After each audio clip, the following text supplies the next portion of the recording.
Good evening everyone.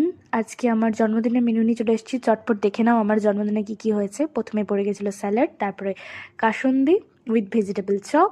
Kasundi দিয়ে vegetable চপটা অসাধারণ লাগলো খেতে। তারপরে চলে এলো ফ্রাইড রাইস উইথ ভেজ ডাল। তারপরে ভেজ ডাল দিয়ে ফ্রাইড রাইস খেতে না খেতে এলো ফুলকপি রোস্ট।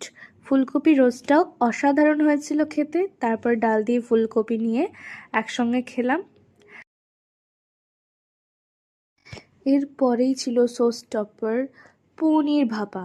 পনির ভাপাটা অসাধারণ করেছিল। এই সমস্ত কিছু আয়োজনই আমার মা একা হাতে করেছে, আর প্রত্যেকটা রান্নাই অসাধারণ হয়েছিল, তার কোনো তুলনা নেই।